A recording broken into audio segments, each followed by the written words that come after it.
แต่บางปอนนะคลาได้โดยแต่เนียงขยมคือทางมวยแค่สโลกโกปีดอกตัวใบดอกบางปอนเอ้ยโปรจุดบรรลัยคลั่งสำหรับโกคือจังใบคลั่งคือเครื่องหนึ่งไอแต่ตะกรุบกระวานนะบางปอนจ้าเครื่องคือเมียนโกลสลักเกร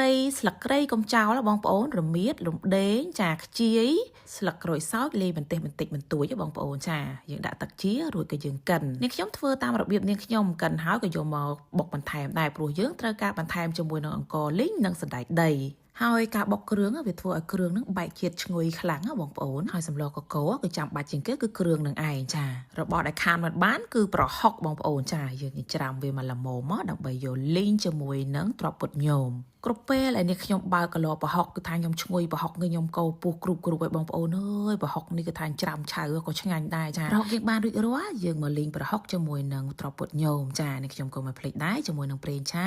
សញ្ញាផ្កាឈូករត់ដែលមានរូបបេះដូងលីងឆាស្លលេខ1បងប្អូនពិសេសជាតិនឹងតែម្ដងចាអត់ចេះជាប់ខ្ទះមិនត្រប់ពុតញោមហើយនឹងប្រហុកបងប្អូនលីងវាតតែឈ្ងុយបងប្អូនចាបន្ថែមជាមួយស្ករត្នោតមួយស្លាបព្រាមក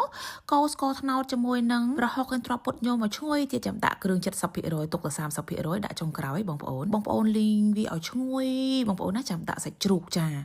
យាយទៅសាច់ជ្រូកហ្នឹងគឺសាច់ជ្រូក3ជាន់បងប្អូនចង់ចិញ្ច្រាំក៏បានចង់ហាន់ដូចខ្ញុំក៏បានដែរព្រោះខ្ញុំចូលចិត្តហាន់ណាបងប្អូនវាញ៉ាំទៅដុំឆ្ងាញ់កោសាច់ជ្រូក3ជាន់រៀងឆ្អិនល្មមយើងដាក់បន្លែរឹងបងប្អូនដឹងហើយបន្លែរឹងយើងហ្នឹងគឺថាមានល្ពៅមានល្ហុងមានទ្រាប់ចាមានខ្នោចាបងប្អូនចិត្តលាយចូលគ្នាមានស្ដែកគួរស្ដែកអីចឹងណាបងប្អូនកោបន្លែឲ្យទន់ហើយជាមួយគ្រឿងបងប្អូនបន្ថែមជាមួយទឹកដោះគោស្រស់យើងហ្នឹងបងប្អូនចូលចិត្តខ្ទិះបងប្អូនដាក់ខ្ទិះទៅតែនេះខ្ញុំចូលចិត្តទឹកដោះគោស្រស់ជាងតាន់បន្លែមិនតាន់ពុះនេះខ្ញុំឈៀតមកជៀនត្រីសិនក្រែងបាន2មុខបងប្អូនចា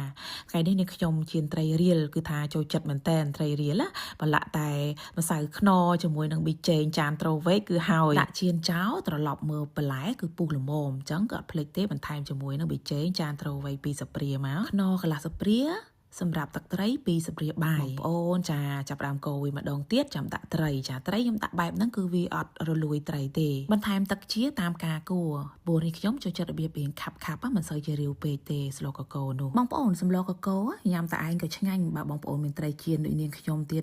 រឹតតែឆ្ងាញ់បងប្អូនរបៀបញ៉ាំពីរមុខអញ្ចេះក៏ខ្ញុំរៀនតាមអ្នកខាងបាត់ដំបងដែរចូលចិត្តធ្វើម្ហូបពីរមុខស្លទឹកមួយគោកមួយអញ្ចឹង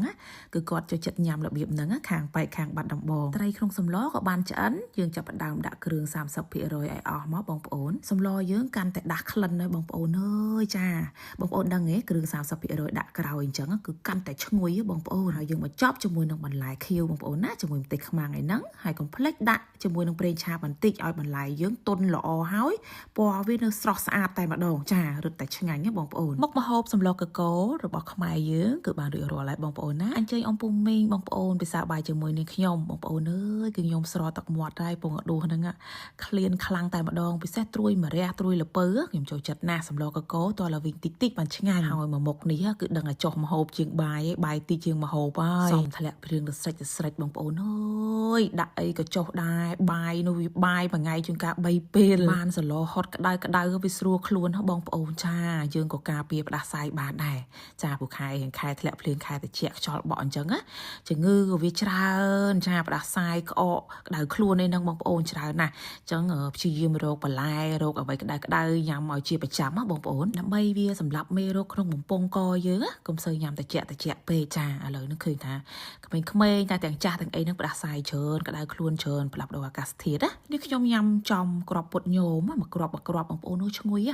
ពេលស្លកកូរបងប្អូនកុំភ្លេចលេងគ្រាប់ពុតញោមដូចញោមសិនណាបងប្អូនចា